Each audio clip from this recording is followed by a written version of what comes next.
You're listening to the Co-Creator Network. When you change the way you look at things, the things you look at change.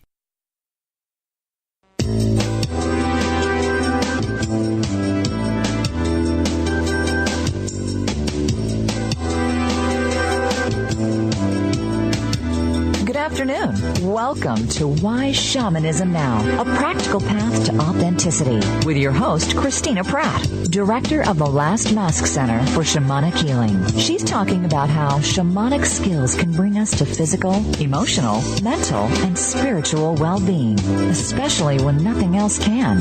Now, here's your host, Christina Pratt. Welcome, everyone, to Why Shamanism Now.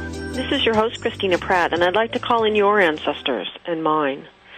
I'd like to call in all of those who are good and true and beautiful, those who lived back in the old ancient times when the world moved more closely to the essence energies. It was not quite so filled with electronic signals and radio and TV and all the voice communication and all the distractions and all the media and all the spins and all the stories that move us in this day. I call out to those ancestors that are so ancient. We can't even imagine their lives in the simplicity and the closeness and the direct relationship with the essence energies of life. And so we call out to these ancestors to come forward. It's been a long time since we've bothered to talk to you. We call out to you to be with us here today to help us to understand the true essence, the energies that move and weave and create our lives. So we call out to the deep energy of the earth to be with us here today, that most ancient ancestor for life as we know it. We call out to the earth and we give thanks for a home, for a place to gather. We give thanks even for the technology that allows us to gather in this way. We give thanks to the earth for this place to create, to innovate, to be new. We call out to the earth to be with us here today to hold us well in our conversation. And we call out to the sky energies above to bring us blessing, to bring us protection, to bring us the generosity of our universe, bring us innovation and creativity, bring us inspiration, bring us that ability to be together in new ways. And finally, we call out to the energy of the heart. We ask today for the heart to open and to be clear, to be strong and full, and to be with us here today while we discuss the energy of essence. So we call out to these energies to be with us here today to hold the space, that we might have a fruitful conversation, that what needs to be said can come through, and that we can all open our ears and to hear whatever it is that we need to hear. We call out to these spirits to be with us here today, and I give thanks to them and to each one of you that is bothering to take the time to listen. Whether you're listening here live, the show is live today, you're welcome to call in or to email a question. But also those of you who are taking the time to download, and every single one of you that has taken time to pass the link to the show on to someone else, that we might build this community of people learning to listen and to act based on the messages they receive from Spirit. So today, without further ado, we will go forward into our conversation today about the importance of essence. And so, what you should be thinking right now is, what is an essence energy and why should I care? And as I said in the write-up about the show, and by the way, we do send out an email Monday just letting people know what the show is going to be about and a reminder of how to connect to it. If you want to be on that list, just email me at Christina@lastmaskcenter.org, and we'll be happy to put you on the list. All you get is the email for the show. If you want to be on the whole mailing list for everything Last Mask Center is doing, you need to tell us that. Okay? So, back to what I was saying. If you got the email for the show, it starts out saying, essentially, if you say you love your car or you love that fabulous new purse, what does it mean when you say, I love you to your wife? Or you tell your friends that you finally find that you're in love with your boyfriend? What does that mean? So what we're talking about today is how we can cause very, very important energies in the world around us to fray through our casual usage, through not thinking and not understanding who we are and how we move power in the world. So to get to this question of, so what is an essence energy, Christina, and why should I care? So what is an essence energy? Well, recently I was really smacked in the face reminded about this. So let me share this simple story. I was presenting at a conference in British Columbia. This was the Society of Shamanic Practitioners Conference in Canada. The Society of Shamanic Practitioners is an international organization. There is a conference offered in the U.S. every year, but the other branches of the organization also organize their own conferences, sometimes little regional one-day conferences and sometimes great big conferences. So Jean-Luc Edwards, who has been interviewed on this show, please click E in the episode directory and listen to that wonderful conversation with Jean-Luc. He, as the generative force of the Woven Path in Canada, worked with his people to organize and present a wonderful conference this November up north of Vancouver, Canada, up on Squamish land. And with Jean-Luc offering this conference was Howard and Elsa Malpass, who are his teachers from England, and they are also interviewed in one of the shows. Just click M on the resource directory. And in addition, Alan Davis was there, who is the president, I guess, of the Society of Shamanic Practitioners, and he's also been interviewed. Click D. Anyway, so they're all there. And I was up there to teach, and I came a day early for some other proceedings. And as we were, and I could feel how powerful it was to be up there on ancestral land. I mean, there are indigenous people living there on their ancestral land. It's quite beautiful, beautiful country. And yet there was this growing disturbance while I was there, and it was sort of growing slowly from a very subtle feeling, over many, many hours until the morning before I was going to present. I could really identify these feelings. And it kind of scared me because for the first time in 20 years, probably, I felt as if I was in over my head. I mean, I'm always in over my head with shamanism, frankly, and so I've sort of gotten used to that. So this was the first time I felt, wow, I'm really in over my head. I'm not sure I can pull off the presentation I have committed to offer at this conference. And I was feeling for obvious reasons, very disturbed by this. So in the morning before my presentation, I still haven't figured out how to solve this problem I'm having. I participate in a fire lighting ritual where we're going to ceremonially light the fire that will burn now through the entire conference. And part of the beauty of this conference is it was at a Easter Seals camp that was more outdoors than the conferences usually are in the U.S., and so we could burn a huge fire and have it going throughout every day and night of this conference. And so prior to my class, we go to this fire lighting ritual, and the fire is called out, and we beseech the fire to come and join us, and we speak to the fire as this ancient grandfather, and we nourish the fire with ancient and traditional offerings to the fire. We feed it things that are rich in symbolism and meaning to people. But it's people who are feeding the fire. It's people who are calling out the fire. And we feed the fire following a tradition where there are 12 different woods for the 12 different movements through the season. And that 12 different people come up and offer this wood to the fire for the completeness of this cycle. And it goes on and on. And as we feed this fire, and the fire comes to us, we begin to allow the fire to enter us and to move us and to give over to the fire and to feel what it wants and to move through the offerings. And everybody's making offerings to the fire. And this ritual becomes this huge celebration and honoring of the fire. And in this, I feel that we not only tapped the true essence of fire, but that we danced with it, we celebrated it, we reunited with it as contemporary people who, many people don't even have a place to have a fire in their home any longer. And so in this, I left this ritual, I felt completely different. And what I felt as I tuned in to why I was feeling so different is I felt finally, suddenly, there was this foundation under my feet. And that now I had help to offer this presentation I had agreed to present. And that I was not alone any longer in taking these very trusting people on this long experiential journey I was going to take them on in the afternoon. I felt the fire there. I felt the fire holding us and fueling our journey.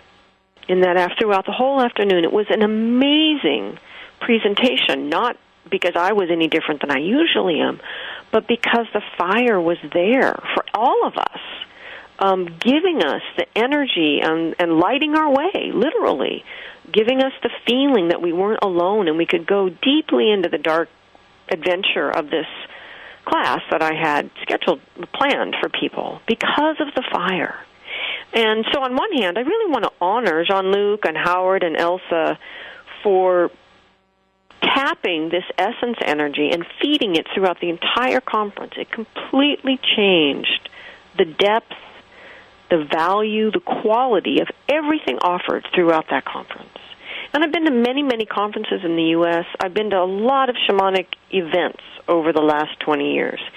And the second thing I would like to say, although this is a topic for another afternoon's talk, but when we do not tap these essences, I wonder if we're actually truly practicing shamanism.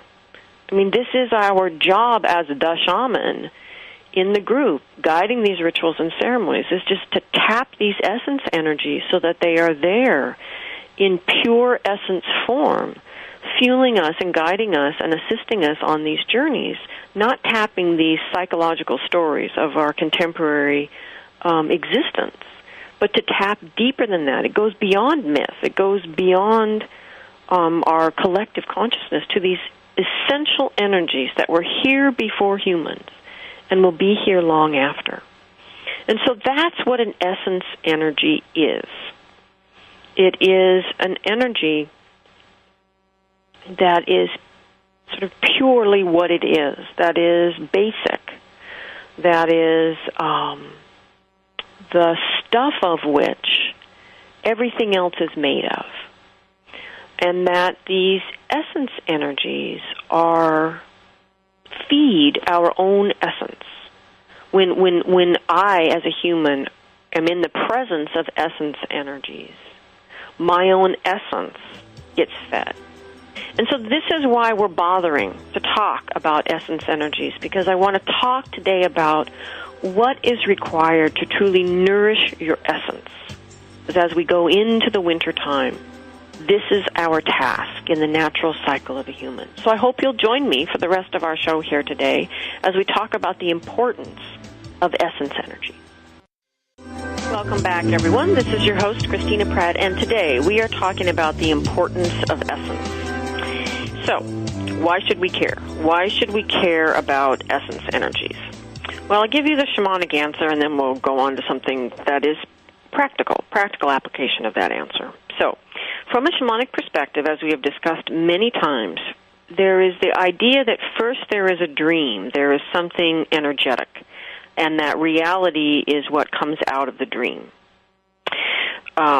And that the creation mythology in shamanic cultures is that there was a great nothingness, a great void, and for reasons unknown to mankind, the void dreamt. And out of that dream comes the physical world as we know it, and everything that is manifest in that physical world is itself a dreamer and continues to dream reality. So your ancestors dreamt of a future, and you emerged. And you dream of a future, and all that you create and your children emerge from that, and they're all dreamers. Okay, so that's one way to think about it. The problem is English. We don't really know how to talk about these things that are so much bigger than our human existence. We could also think of this dream more like music, like a great, vast orchestration that is playing or unfolding at a scale higher and lower than our human ears can even hear. And that what we could understand then if we go with this song metaphor, since we don't really have words that truly describe all of this, is that the essence energies would be these pure tones, would be the pure notes, and that they vary then in countless ways to make all of the different sounds that are part of this great orchestration that is manifesting reality. And so the essence energies are like source codes. They're pure in their manifestation. and that all other energies are variations and combinations and complex arrangements of these pure energies. And so this is what shamans mean when they say we come from the four elements. And so rituals and ceremonies, daily practices begin at the four elements by calling in these four elements in, or the four directions, because these are these essence energies of which all things are made, that with these complex arrangements and variations. And so what's important to understand is that through human life then, we experience not just grand harmonies, but we experience things that are atonal. We experience dissonance. We experience things that clash and hurt our ears, in a sense, in terms of our metaphor here. And that it is part of the paradox of life that we go out in our adventure of life and we experience dissonance and atonal experiences that are contrary to those pure tones. And yet in the next step, or the next breath, or the next experience, we return to those essence energies and to the simplicity and to the peace and resonance of those pure tones. And that it is part of the dynamic of life that we experience both, and somehow in experiencing the awkwardness of one, we experience the welcoming, smooth synergy of the other. And so it's not that pure tones are good and everything else is bad. It's just saying that there are these essence energies, and that everything else is a variation on that. And then in those variations, there are also things that are distortions and disturbances, and even those are part of this great manifestation. Okay. And that what is important to us is that our own essence is restored by being in the presence of the pure essences, being surrounded by the tones, and that essence energy resonates with essence energy. And so if we are surrounded by pure tones, our pure tones rise up. They vibrate and rise up in the same way that, a tone in the physical world will vibrate, a glass or something else that can vibrate in that same tone to the point of bursting it. So we're the same way in the physical world, in our physical manifestation. Okay, so why is this important? This is important because we are humans, and in our great, glorious, creative, innovative way of being humans, because we can manifest whatever we decide we're going to manifest, we have the option to choose and end up far, far away from ourselves. We can lose the trail back to our own essences. And that's part of the great adventure of being a human.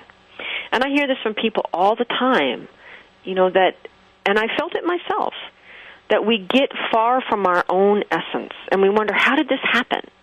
And I'm not talking about grand events of selling your soul. I mean that this goes step by step. That we took a little tiny step here because we were just too tired to do the right thing. And then we fudged a little bit over here, and we wiggled out of the truth over there. And before we know it, we have simply lost the path back.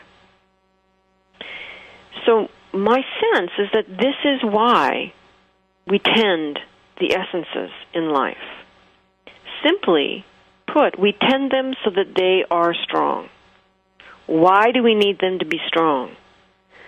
Because when we find ourselves far away, out at sea, in the night, a lighthouse is a good, good thing. Essences are lighthouses. Lighthouses don't judge. They don't say you can or can't come in. They just say, here is a true tone. Resonate with it for a while. Remember who and where you are. And so this is why they are important, because we lose ourselves again and again in life. And we need that which will help us find ourselves. And the essence energies help us to do that. And the beauty of essence energies is their existence is dependent on the dream, not on humans. But the quality of their existence with us is affected by us. That's what we're talking about today. So whether or not we're lost or we're found, it doesn't matter where we are in our life, no matter how completely screwed up we feel, we can choose today to tend an essence. We can choose today that I will tend an essence, and as I tend that essence, it will grow stronger, and in the strength of that essence, I will feel a resonance of my own essence, and maybe I'll find myself. Okay?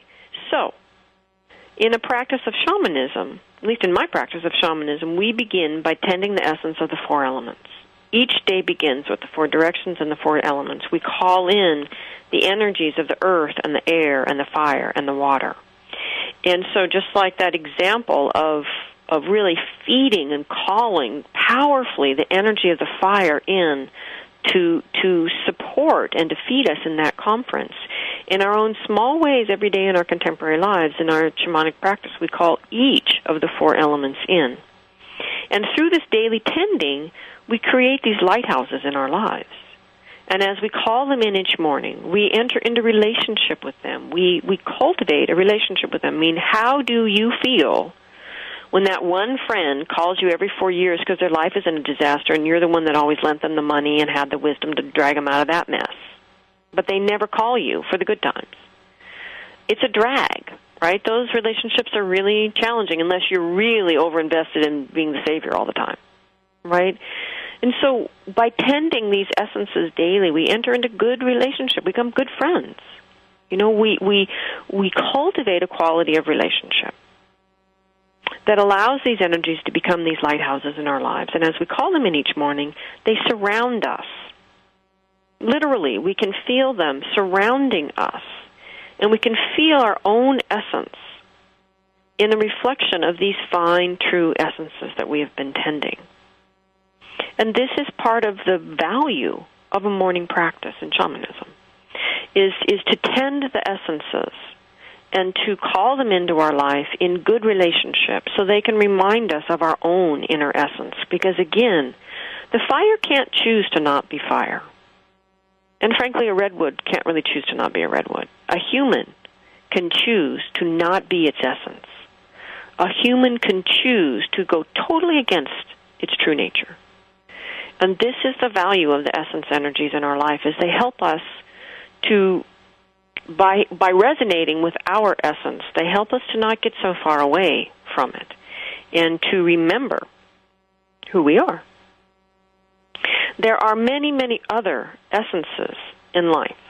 Many. And the question is, which ones matter to you? So ask yourself, what is it that I cannot live without? In terms of, it's essential. It's absolutely essential to your life. If that energy was no longer present in any form, anywhere in the world, you would just die. That is the most important essence to you. And there's no good or bad answer. There's no right or wrong answer. There's lots of essence energies around. There's not just directions and elements. There's lots of essence energies around. So consider this as we're continuing on in this conversation. What are the energies, or even the one single energy, that if it no longer existed in the world in any form, you would die? There's a beautiful passage by Cormac McCarthy in All the Pretty Horses, where he's talking about the main character who is a horse man. He can't imagine life without horses. And McCarthy describes him as a man who, if he were to find himself one day alive on a planet that had never seen horses, this man would know them in his dreams and would know that they are missing and would know that the world was diminished by their absence.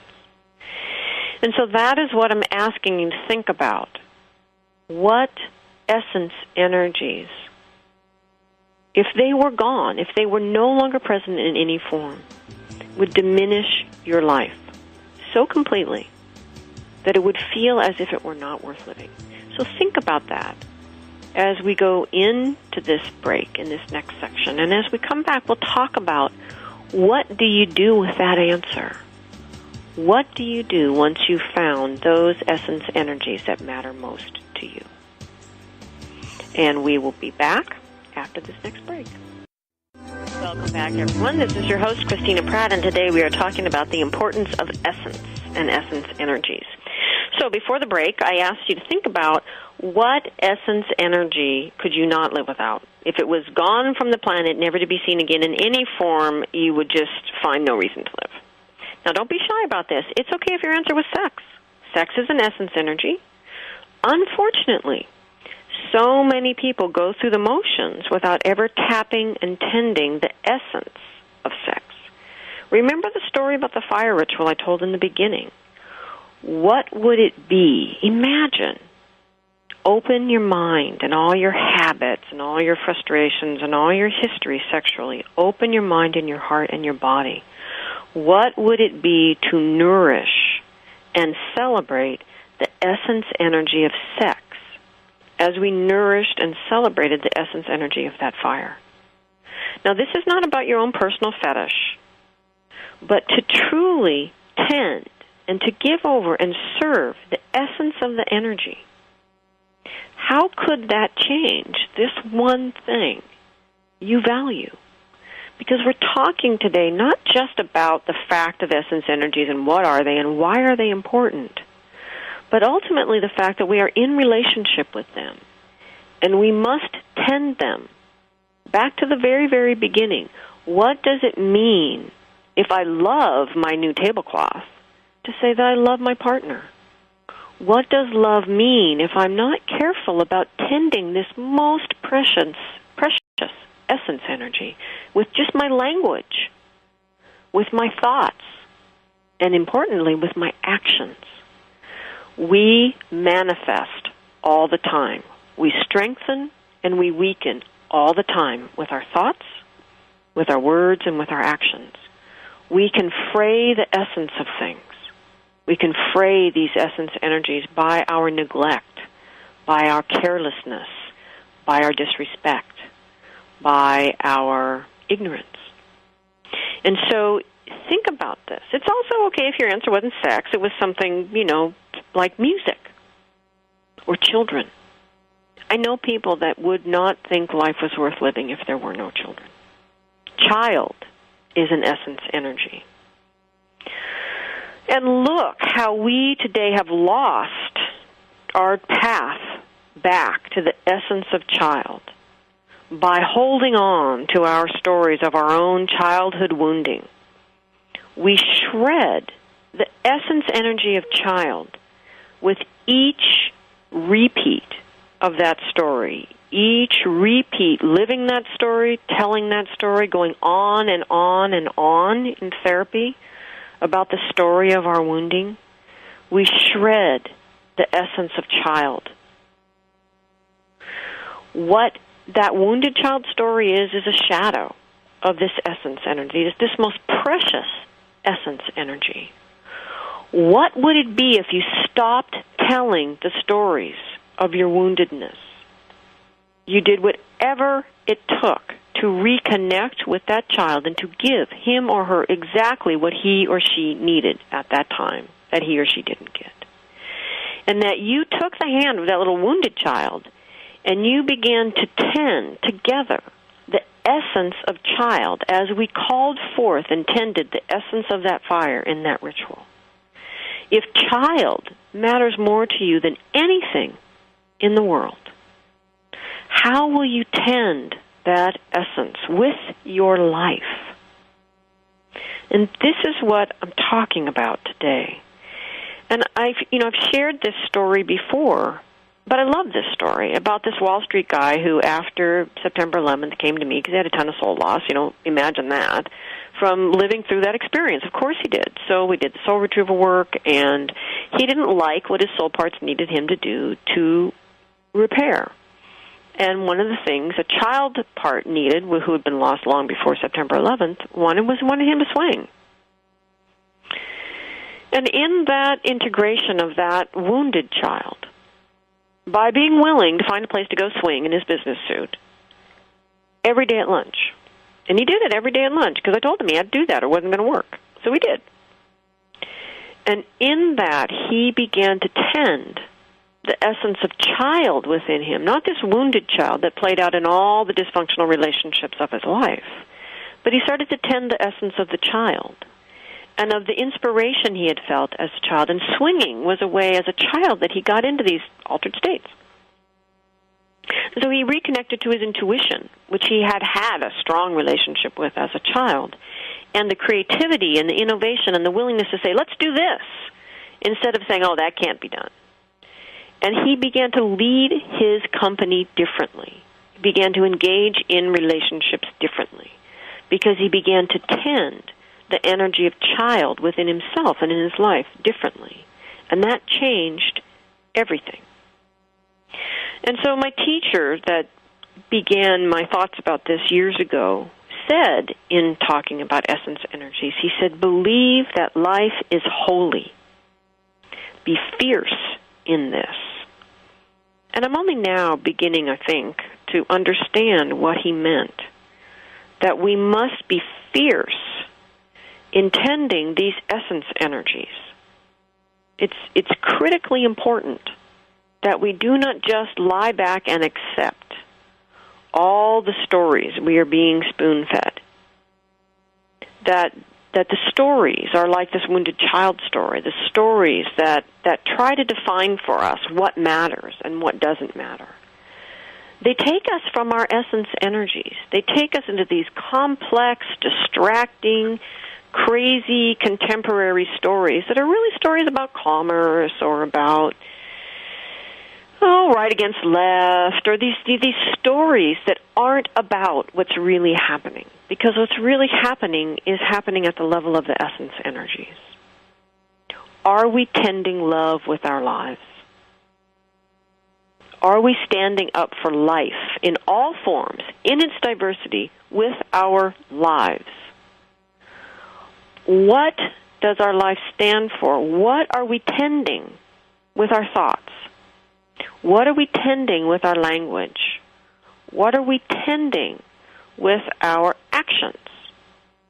If we believe in love, what are we doing then as we talk about Tiger Woods and what's going on in his life? How do we attend to the things that matter the most in our lives, in each day? And how do we not allow this power of our ability to manifest things to be caught up in stories and repeat these stories? Again, it's a simple story about how much I love my purse, right? Because the ad told me to. And everybody told me this bag is beautiful. I mean, it's what all the movie stars are using. It's the bag of the season. And now I have it, and it's beautiful. And I love it because I'm being told that story that I should. So I can be seduced by that story and the bag, or I can simply stay with the essence of love in my life and choose to love things that are worthy of love. I can still buy the purse if I want to, but do I really love it? No, it's a purse. Right? I love my cat. I love my partner. I love my family. I love my work. I love my clients. I love my students. I don't love my purse. It's a purse. It's a beautiful purse. Maybe it's a gorgeous red purse. I can tend what are truly the essences of that purse, right? But it's not love. So if love is the essence energy that matters most to me in my life, I need to begin to watch my thoughts around love and to not be seduced into stories of what I should or shouldn't love by my media, even by my family, when they're not offering functional relationships, right? Even my friends. So we need to know inside ourselves what are the essence energies that matter the most to us, and be sure that in our lives, in our crazy contemporary lives, that in our words and in our thoughts and in our actions, that we tend the quality of those essences, so that in those times that we are lost at sea, in the darkness and have no idea what is the direction home to myself. Those essences that I have tended will be the lighthouses that help me to find the way to a shore, to something that I value, that will reflect back to me the value for my own self and for my own essence. And I can find my way back to that which matters. That my essence and the need in my soul to bring that essence energy out in the gifts, in the manifestations of my life, is the reason that I am here. Yours is the reason that you are here. These are the things we need to not be seduced away from. How you choose to bring your gifts to the world is up to you. That is the beautiful, creative adventure of your life. But the energy moving through those activities is essence energy. And for us to feel the satisfaction and the meaning and the purpose in life, we must express our essence through what we're doing. And for me, I lose it all the time. My own essence is elusive. I'm a human. I'm creative. I'm innovative. I make a mess. But the essence energies I have cultivated around me each morning, I call in those 4 directions, I call in those 4 elements, and I remember why I am here. So come back after this next break, and we will continue to talk about essence energies and what energies matter the most to you and what to do with them over the winter, that they will flourish in your life in the springtime. Thank you, everyone. Welcome back, everyone. This is your host, Christina Pratt, and today we are talking about the importance of essence. So, here is my challenge for you all. Take the time in solitude or on a walk or however you do it to go within yourself and ask yourself, what are the essences that matter to me? And just sort of wander among them within yourself. Because I recently went to this amazing grove of these ancient redwoods, old-growth redwoods, incredible beings. And just so imagine yourself, as I was this little tiny human wandering through this absolutely silent grove of these huge, enormous beings. That's what essence energies are. So you're going to wander within yourself through these essence energies and find the one that matters more than all the others. And there's no better or worse. There's no noble or selfish. It's not like that. It's about finding the one that truly resonates with you. And when you're with these essence energies, you are beyond human stories, and you are among cosmic energies, and they're big. And so what you want to find is the one that stirs you more than the others, the one that confounds and confuses you more than the others, and yet it's the one that knows you better than the others. So, which one matters the most to you? There are essence energies, many, many, many essence energies. Friendship, courage, nobility, curiosity, the child, the wise person. Essence energies all over the place, right? Which one matters the most to you? For example, for me, the essence energy that matters the most to me is love. Not romantic love, although that's perfectly fine, but it's the energy that binds all things, that which all things are made of, that energy. The essence energy. That's what is really fascinating to me. And I'm not saying that's the best choice or that it's noble or anything. It's just mine, right?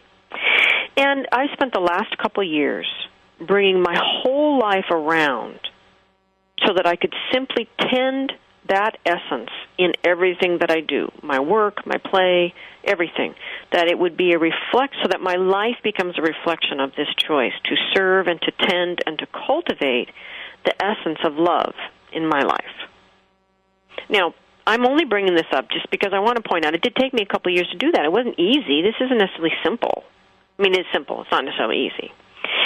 But the bigger thing is that you would be amazed by the number of seemingly unrelated problems that were solved in my life by simply choosing what matters the most to me and how do I tend that essence with my thoughts, my words, and my deeds, so that I focused my life on the thing that truly matters.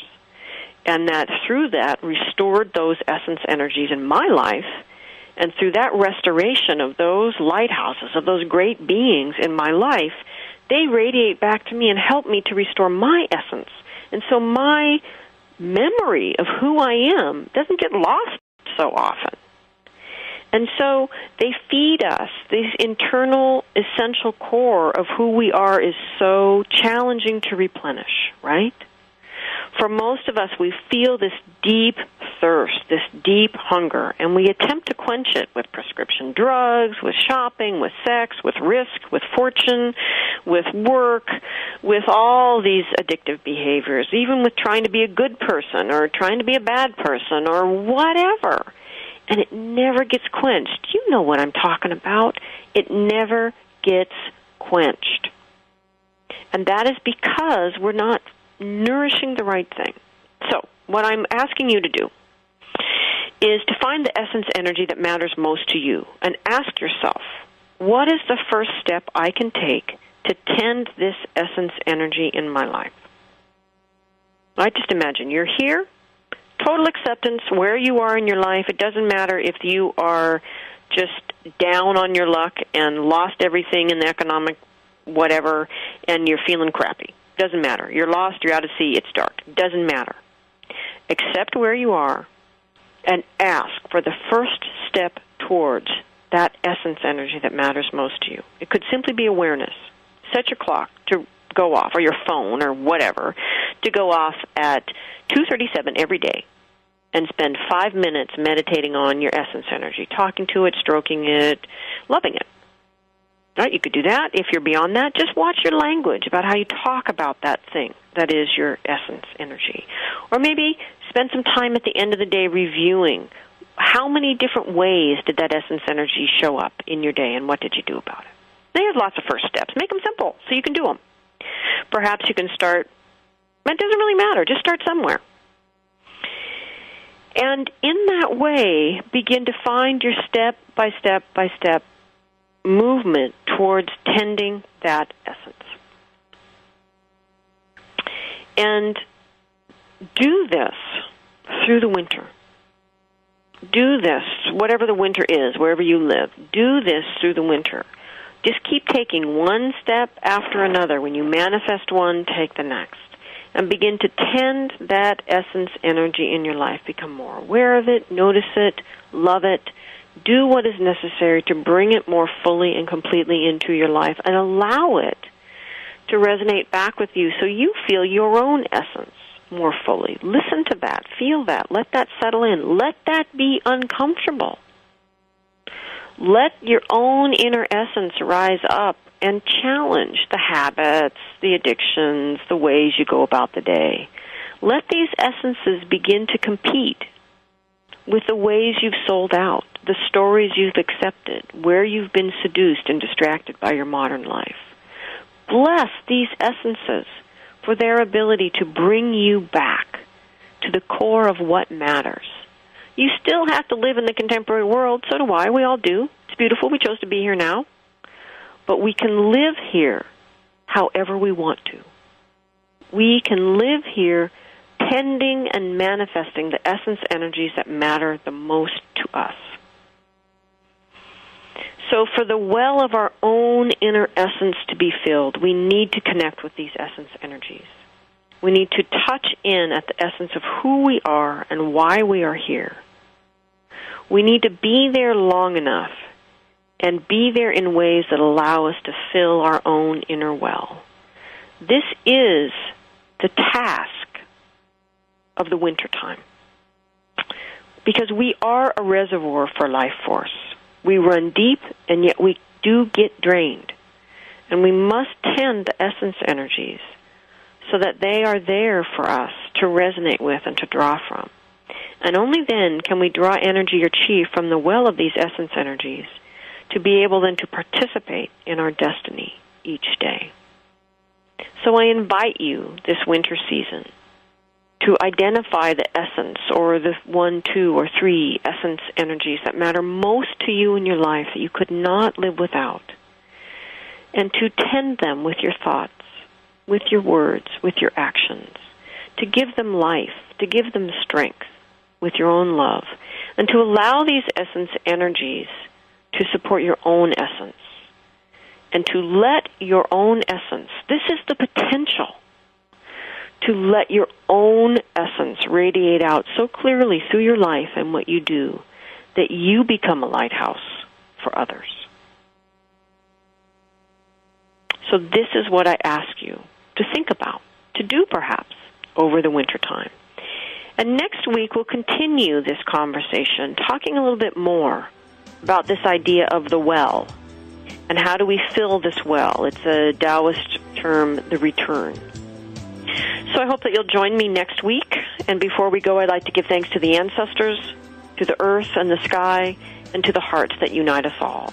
For more information, you can find out what you need to at lastmaskcenter.org. Thank you for being with us this week on the show, and please remember to invite others to become fans on Facebook, to send the links, and to let the word get out. Thank you all very much. Tend those essence.